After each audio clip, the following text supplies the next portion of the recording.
जो क्वेश्चन हम करने जा रहे हैं ये अभ्यास 5E का सेकंड क्वेश्चन है ना। इसमें हमको सबसे पहले एक समबाहु त्रिभुज ABC की रचना करनी है, ठीक है। दूसरा हमें उसका अंतः केंद्र ज्ञात करना है और तीसरी चीज हमको क्या करनी है, हमें देखना है कि इसके परिकेंद्र, लंब केंद्र और केंद्रक अंतः केंद्र पर ही पड़ रहे हैं कि नहीं, ठीक है। यानी ये सारे जो केंद्र हैं 4 प्रकार के, ये सब एक ही बिंदु पे पड़ेंगे, ये हमें देखना है, सत्यापित करना है। तो इसके लिए सबसे पहले हम एक समबाहु त्रिभुज की रचना करेंगे। अब ये बताओ कि समबाहु त्रिभुज की क्या विशेषता होती है। सम का मतलब बराबर, जोर से बोलो। सम मतलब बराबर। अच्छा, बाहु मतलब भुजा। बाहु मतलब क्या होता है, भुजा। तो जिसकी सारी भुजाएं बराबर हो उसको हम कहते हैं समबाहु त्रिभुज। अब हम लोग इसको बनाना शुरू करेंगे। सबसे पहले हम समबाहु त्रिभुज की रचना करेंगे। क्या इसमें हमें कोई माप दिया है, किसी भी भुजा का या कोण का माप दिया है? नहीं दिया है। तो समबाहु त्रिभुज की एक और विशेषता होती है कि इसके तीनों कोण भी बराबर होते हैं। तीनों, जब भुजा बराबर होगी तो तीनों कोण भी बराबर होंगे। तो हमको ये मालूम है कि समबाहु त्रिभुज के तीनों कोण बराबर हैं और हर कोण कितने अंश का होता है? त्रिभुज के तीनों कोणों को मिला के योगफल क्या होता है? 180। क्या होता है? 180। तो 180 को 3 बराबर भागों में बांटा तो एक एक भाग कितने का हुआ, बोलो? 60 अंश का। पहले हम एक लाइन खींचेंगे किसी भी माप की, है ना। हमने इसको नापा नहीं है, ऐसे ही बिना माप लिए खींच दिया, ठीक है। उसके बाद हम क्या कर सकते हैं, इतना चौड़ा हम इसको फैलाएंगे प्रकार को इस भुजा के बराबर, ठीक है। इस भुजा के बराबर जब हम इस प्रकार को फैलाएंगे और इससे हम चाप खींचेंगे, ये हो गया भुजा के बराबर, है ना। भुजा के बराबर हमने ले लिया त्रिज्या। अब इस सुई को हमने इस रेखाखंड के एक अंत बिंदु पे रख के हमने एक चाप ऐसे खींचा और उतनी ही त्रिज्या लेके हमने दूसरे अंत बिंदु से दूसरा चाप खींचा। ये दोनों चाप जहाँ एक दूसरे को काटेंगे उसको हम इन दोनों अंत्य बिंदुओं से मिला देंगे तो हमारा समबाहु त्रिभुज बन जाएगा, ठीक है। इसके तीनों भुजाएं बराबर है, तीनों कोण 60 अंश के हैं। लेकिन हमने यहाँ सिर्फ भुजा के आधार पे बनाया, अभी हम कोण के आधार पे बनाते हैं इसको। तो कोण हमको क्या रखना है, 60 अंश का ना। 60 अंश का कोण कैसे बनाया जाता है तो तुम लोगों को पता है? कैसे बनाया जाता है? मैं पहले एक रेखाखंड लिया, है ना। उसके एक अंत्य बिंदु से कोई भी त्रिज्या लेके हमने एक चाप खींच दिया ऐसे, जो इस रेखाखंड को एक बिंदु पे काटे, ठीक है। इधर भी हमने वही काम किया, दूसरे अंत्य बिंदु से भी हमने उतने ही त्रिज्या का एक और चाप खींच लिया। अब क्या करना है, जिस बिंदु पे चाप इस रेखाखंड को काट रहा है वहां प्रकार की सुई रख के हमको पहले चाप को काटना है, ठीक है। और इधर इस पे सुई रख के हमको इस दूसरे चाप को काट लेना है, ठीक है। अब हमको इसको दोनों चापों के कटान बिंदुओं को हमें पहले रेखाखंड के अंत्य बिंदुओं से मिला देना है, ठीक है। और इसको आगे बढ़ा देना है। इसको जब हम ऐसे बढ़ाएंगे तो ये हमारा जो त्रिभुज बन के तैयार होगा, इसके ये दोनों 60-60 अंश के कोण बने तो तीसरा भी 60 अंश का बन गया, ठीक है ना। और इसकी भुजाएं भी बराबर है तो इसको ऐसे दिखाते हैं, बराबर भुजा को हम बराबर रेखाएं खींच के दिखाते हैं, ठीक है। तो ये हमारा क्या बन गया, तो हमारे किस त्रिभुज की रचना हुई यहाँ? समबाहु। जोर से बोलो। समबाहु त्रिभुज की रचना हो गई। अब हमें क्या करना है, दूसरा पॉइंट है अंतः केंद्र ज्ञात करना है। इसके लिए हमको क्या करना है, कोणों के समद्विभाजक बनाने हैं अंतः केंद्र निकालने के लिए, है ना। कोणों के समद्विभाजक निकालने के लिए हम इसमें करते हैं, ठीक है, इस वाले त्रिभुज में करते हैं। हम कोई भी त्रिज्या लेके, बात नहीं करो, ध्यान से देखो, कोई भी त्रिज्या लेके एक शीर्ष पे सुई रख के एक चाप खींचेंगे जो दोनों भुजाओं को एक एक बिंदु पे काटेगा। उसके बाद जिस बिंदु पे ये चाप काट रहा है उस पे सुई रख के हम उतनी ही त्रिज्या से 2 चाप यानी एक दूसरे को काटते हुए एक एक चाप खींच देंगे ऐसे, ठीक है। और इसको हम इस शीर्ष से मिला देंगे इस तरह से। ऐसे ही हम इधर भी करेंगे।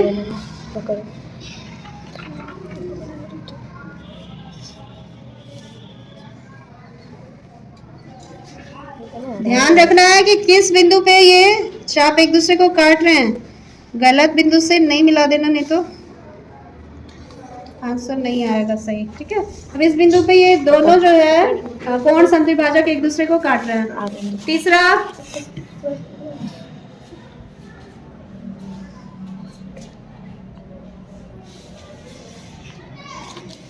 ये थोड़ा सा ज्यादा कंजस्टेड हो गया है ना,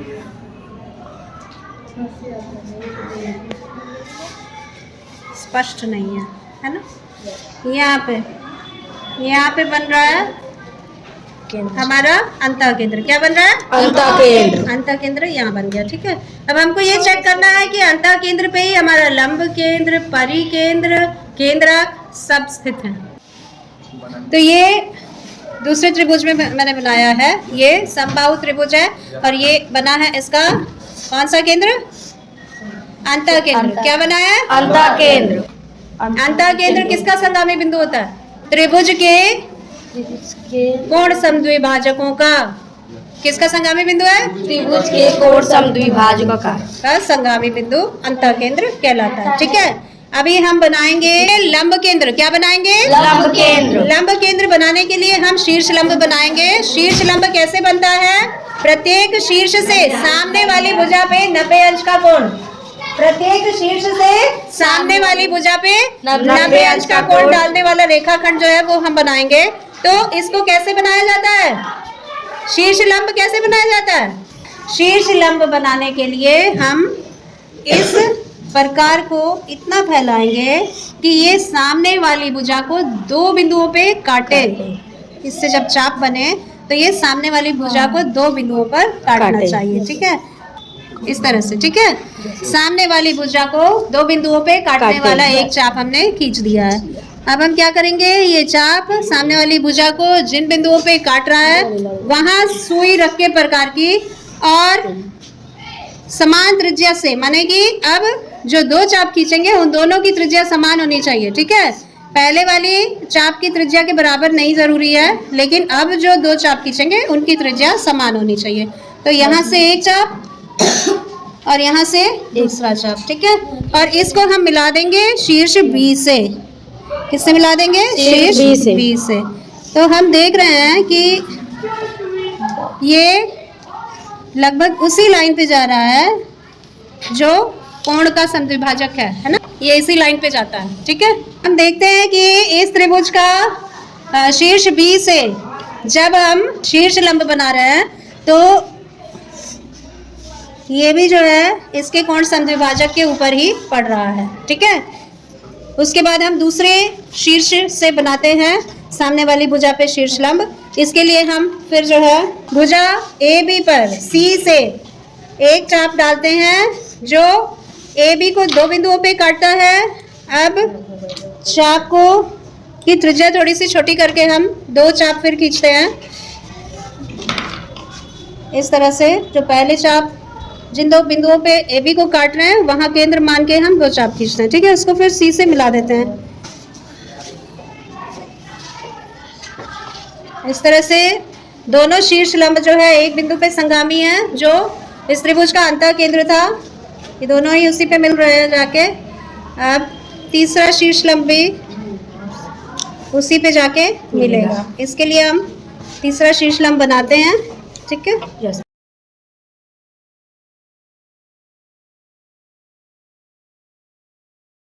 देख रहे हो एकदम कोण समद्विभाजक के ऊपर ही शीर्ष लंब पड़ रहा है।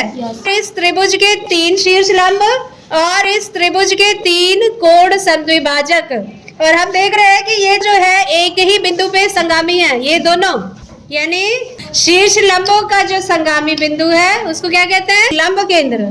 कोण समद्विभाजकों के संगामी बिंदु यानी अंतः केंद्र पर ही पड़ रहा है। समझ आ रहा है? अब हम क्या बनाएंगे?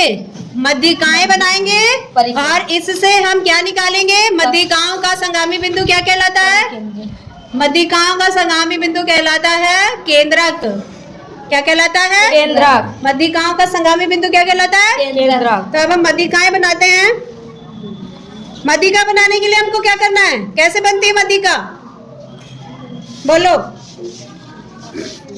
मध्यिका माने किसी भी शीर्ष से उसके सामने वाली भुजा के ठीक बीच के बिंदु को मिलाना। उस मिलाने से जो रेखाखंड होता है, बनता है, वो मध्यिका कहलाता है। तो इस भुजा का जब माप हम लेते हैं तो ये आता है 9.2, ठीक है। और इसका ठीक आधा जो होता है 4.6 होता है। तो ये 4.6 पे देख रहे हो ये बिंदु, और ये जो लाइन है ये हमने पहले से इस भुजा का ये क्या बनाया हुआ है? पहले क्या बना था? इस पे शीर्ष लंब बना था। क्या बना था? शीर्ष लंब। ठीक है।